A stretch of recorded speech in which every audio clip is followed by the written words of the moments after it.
बिल्कुल इधर आवाज मत करिएगा, पहले ऑडियो आएगा फिर वीडियो आएगा। रिकॉर्डिंग कर ली सर। हेलो हेलो, तो कोशिश करना है टिके कम अपन हाथ कहाँ पे?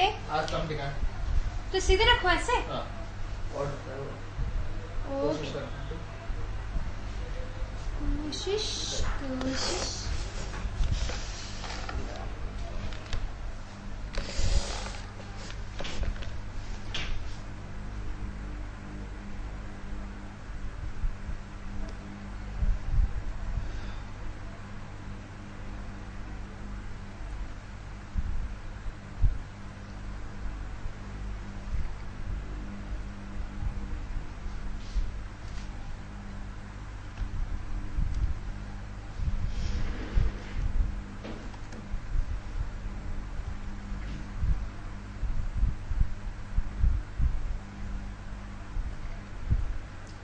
राहुल ने पैसे दिए,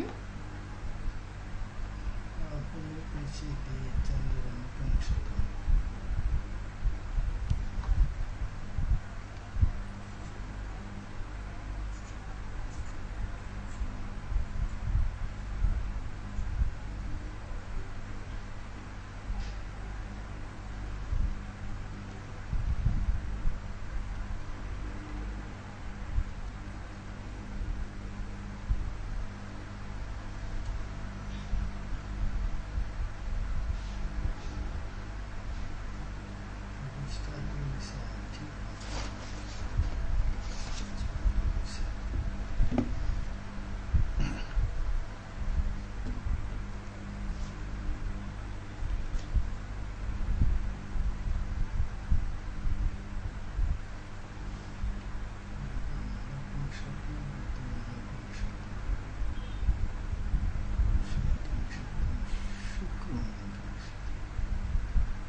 नमस्कार दोस्तों, किस्मत सवारी में आपका स्वागत है।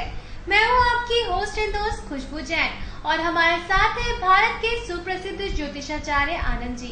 नमस्ते आनंद जी। नमस्कार खुशबू जी। नमस्कार दर्शकों, जैसे कि हर बार हम आपको बताते हैं कि ये कार्यक्रम सिर्फ आप ही के लिए बनाया गया है, आपकी समस्याओं का समाधान करने के लिए।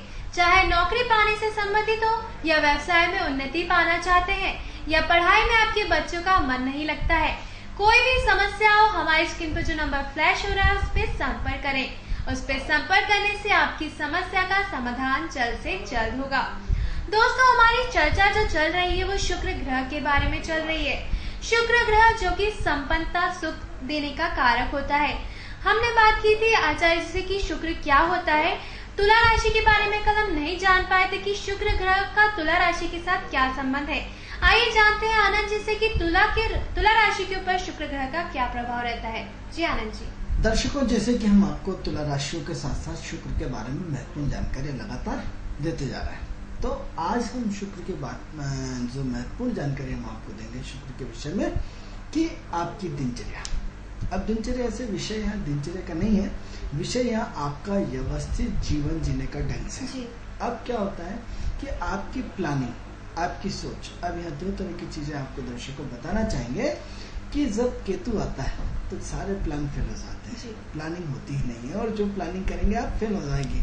और जहाँ शुक्र होता है, इतना बढ़िया प्लानर होता है, हर चीज का मैनेजमेंट का प्लानर का, आपके ऑफिस का प्लानर, आपकी व्यवस्थित योजनाओं का प्लानर। आप जैसे जो पंचवर्षीय योजना या 11 वर्षीय योजनाएं बनती है या सरकार की जो पंचवर्षीय योजना या 11 वर्षीय योजना के जो मेंबर्स होंगे वो सब 100% शुक्र प्रदान होंगे, क्योंकि शुक्र किसका कारक है? मैनेजमेंट का। अब आपका मैनेजमेंट की व्यवस्था का स्वरूप क्या होना चाहिए? मैनेजमेंट की नई टेक्नोलॉजी हम ये लाएंगे, ऐसा 5 साल तक ऐसा करेंगे, 5 साल तक हम 1 लाइन को 2 लाइन में कर देंगे, 2 लाइन को 6 लाइन में कर देंगे, 6 लाइन को 8 लाइन में कर देंगे, या जहाँ एरोप्लेन नहीं है वहाँ एरोप्लेन पहुँचा देंगे, या स्वास्थ्य सुविधा। ये प्लानिंग है कि हम इतने समय तक इस देश को क्या हम दे सकते हैं, क्या दे सकते हैं, या एक टारगेट होता है कि हम आपको कि साहब हम कई बार बोलते हैं कि 2020 तक हमारा हिंदुस्तान पूरा साक्षर हो जाएगा। जैसे केरल में तो 100%, यानी एक प्लान बनी, उस प्लान के अंतर्गत कि साहब हम 1 साल में इतने गाँव को करेंगे, 1 साल में इतने गाँव को करेंगे, 1 साल में। तो एक जो प्लानिंग का सबसे बड़ा स्वरूप होता है वो शुक्र होता है। अब प्लानिंग चाहे शादी की प्लानिंग आपकी व्यवस्थित, साथ पहले ऐसा होगा, फिर ऐसा होगा, फिर ऐसा होगा, फिर ऐसा होगा, और वन। या अब नाटक की प्लानिंग कि साहब सबसे पहले जैसे उसकी विलेन की एंट्री होगी उसके बाद हीरो निकलेगा, उसमें घुस मारेगा और ऐसा करेगा।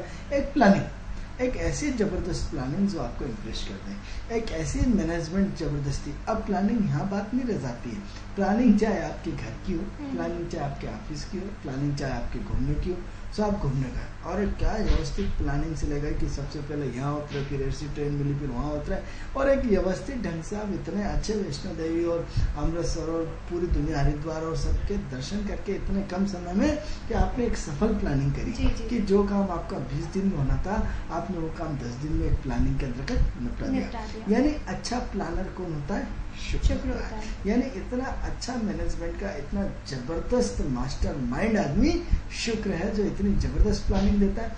अब क्या होता है कि आप अपने घर की प्लानिंग करें कि सुबह से उठूंगा, सुबह से उठ कर नहाऊंगा, धोऊंगा, ब्रश करूंगा, 1 बजे मंदिर चले जाऊंगा और 7 बजे दुकान खोलूंगा। यानी क्या है आपकी प्लानिंग। या गृहिणी क्या रहती है, महिला क्या होती है, उन्हें बस ये जैसे ऑफिस गए, आज मुझे गेहूं करना, ये करना, कपड़े करना, ये करना, प्रेस करना, और 2 बजे तक फ्री।